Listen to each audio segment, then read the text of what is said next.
días, amigos y seguidores del canal de efemérides mexicanas e internacionales. Hoy es día 12 de febrero del 2023. Vámonos por la lectura de las efemérides del día de hoy. Si te está gustando nuestro formato, por favor dale un me gusta al video. Puedes ir a consultar nuestro blog, te dejamos la liga en la parte de abajo para que te enteres de muchas más efemérides de las que mencionamos aquí, en razón de que esto es el resumen del resumen. El día de hoy se conmemora el Día Mundial contra el Uso de Niños Soldado. Más adelante hablaremos de este punto. En 1779, por órdenes del virrey Antonio María de Bucareli, parten del puerto de San Blas, en el hoy estado de Nayarit, las fragatas Princesa y Favorita para explorar las costas del Pacífico Norte hasta el puerto de San Francisco en la Alta California. En 1890 nace en San Pedro Piedragorda, Zacatecas, Eulalia Guzmán Barrón, maestra normalista, licenciada en arqueología y maestra en filosofía. Ella fue delegada de México en el Congreso Panamericano de Mujeres en Baltimore, Estados Unidos, en 1922. Creó el Archivo Histórico de la Biblioteca Nacional de Antropología e Historia, integrando su archivo personal con información de sus exploraciones. Ella fue la encargada en dictaminar que unos restos óseos localizados en Ixcateopan pertenecían al emperador Cuauhtémoc en 1949, alrededor de lo cual hay mucha controversia porque al parecer también hubo un uso político de la información. Pero bueno, ella muere el 1 de enero de 1985 en la Ciudad de México. Para 1906 tenemos registrado el nacimiento en Guadalajara, Jalisco, del compositor Pepe Guízar, José Guízar Morfín. Realizó sus primeros estudios en la escuela de don Atilano Zavala y en el Instituto de Ciencias de Jalisco. Paralelamente estudió solfeo con el maestro Jesús Corona. Entre sus temas están Sin ti, Acuarela Potosina y muchos otros. Él murió el 27 de septiembre de 1980. Y como queremos que te informes un poco más acerca de este personaje, te dejamos en la parte de abajo una liga a su semblanza. Y dando seguimiento al acontecimiento conocido como la Decena Trágica, recuerda que la estamos contando desde el día 9, que viene a ser el día 0, por lo tanto hoy es el día 3 de este evento.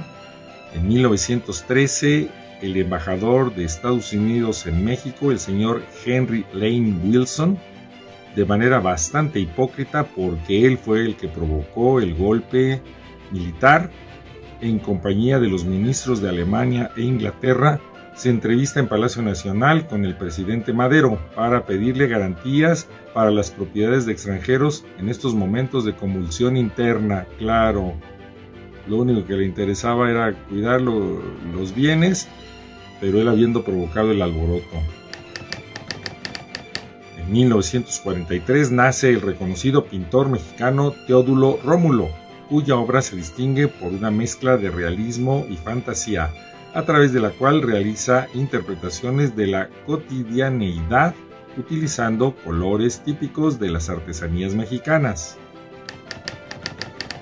En 1948 muere en el puerto de Veracruz el polifacético campechano don Héctor Pérez Martínez, odontólogo, periodista, literato y político.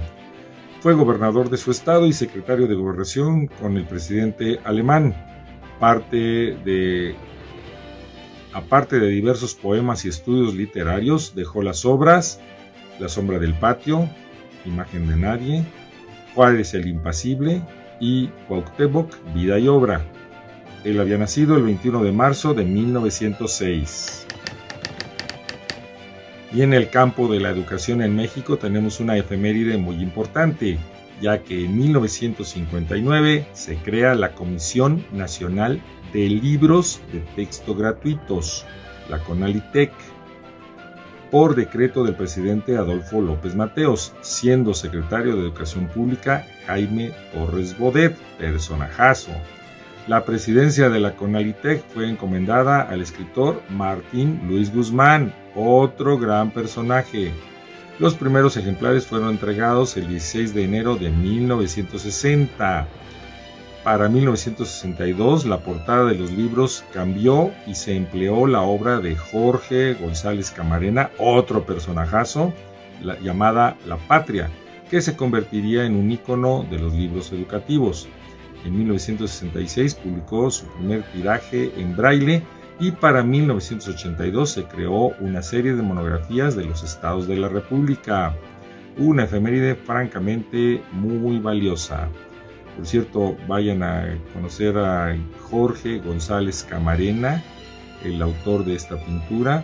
Fue hermano de Guillermo González Camarena, el inventor de la televisión a color.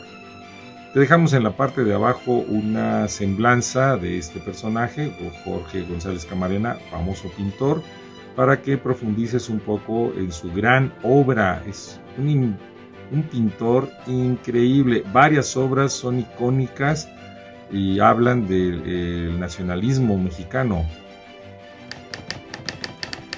En 1972 fallece en la Ciudad de México Narcisa Trujillo de Echanove, historiadora, socióloga y pintora. En temas relacionados a Yucatán, cultivó la historia, la leyenda, el análisis sociológico y otros temas.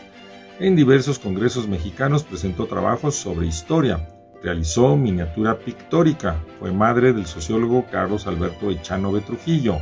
Ella nace en 1879 en Mérida, Yucatán. El día de hoy se conmemora el Día Mundial contra el Uso de Niños Soldado. Ocurre que en 2002, en este día, entra en vigor el protocolo facultativo a la Convención sobre los Derechos del Niño, impulsado por la Organización de las Naciones Unidas, que elevaba la edad mínima de reclutamiento y participación en hostilidades de 15 a 18 años. Un evento internacional muy importante. Ojalá y hubieran subido a 21, con el fin de que las naciones se pudieran comprometer a garantizar una educación incluso a nivel superior. En 2007 muere el fotógrafo mexicano Alex Phillips Jr., quien destaca por su trabajo en la cinematografía mexicana al lado de directores como... Con este último realiza la trilogía de Canoa, El Apando y Las Poquianchis. Él recibe la medalla al mérito cinematográfico en abril del 2006. Nace el 11 de enero de 1935. En 2015 tenemos registrado que fallece Roberto García Moll, importante arqueólogo e investigador mexicano, director del Instituto Nacional de Antropología e Historia de 1989 a 1992. Sus aportaciones ampliaron el panorama de la arqueología en el país. Él había nacido en Puebla el 19 de octubre de 1943. Para 2017 tenemos registrado que un equipo de especialistas del Instituto Nacional de Antropología e Historia, el INAH, en Coahuila, trabaja en la estabilización y limpieza de los restos fósiles de una cola de hadrosaurio o pico de pato con cresta de más de 5 metros de largo, hallada en 2013. Puedes ver la fotografía de este hadrosaurio en la portada que te dejamos. Y en el campo de las efemérides culturales e internacionales hemos de referirte que en 1804 fallece el filósofo alemán Immanuel Kant, cuya obra marca un hito importante en el desarrollo de la filosofía y tiene repercusión hasta la actualidad en esta y otras disciplinas. Él había nacido el 22 de abril de 1724. A la corriente filosófica que él funda se le llama kantismo. Tiene algunas características que no voy a mencionar en este momento, pero puedes ir a explorar. Y de hecho existe un neocantismo en el siglo XIX, principios del XX. Infórmate al respecto de estas temáticas. En 2016 fallece la pianista, violonchelista, profesora y gestora cultural Flora Inostroza García. En 1968 impulsa un festival de música junto al lago de Yanquihue, lo cual derivó en las Semanas Musicales de Frutillar. En 1979 crea la Corporación Cultural Semanas Musicales, organización de la cual es presidenta hasta el día de su muerte. A finales de la década de 1980 planea la construcción del Teatro del Lago, obra que se vio concretada en 2010. Ella nace el 26 de julio de 1930. Un personajazo. Y hasta aquí las efemérides mexicanas e internacionales del día de hoy. Te dejamos, como ya sabes, la liga para que vayas al blog a ver las efemérides completas, todo lo que quieras leer, y si no quieres leer todo, por lo menos lee una parte, lee lo que te parezca atractivo, haz un recorrido por ese blog, es bastante información. También puedes dejarnos un me gusta, suscribirte al canal, ya llevamos 50 suscriptores, fabuloso. Y bueno, pues comparte con tus amigos, déjanos un comentario en la parte de abajo o en el blog. Te agradeceremos mucho si además nos informas de algún personaje que quisieras que incluyéramos y por alguna razón no lo tenemos, no es mala intención. Gracias.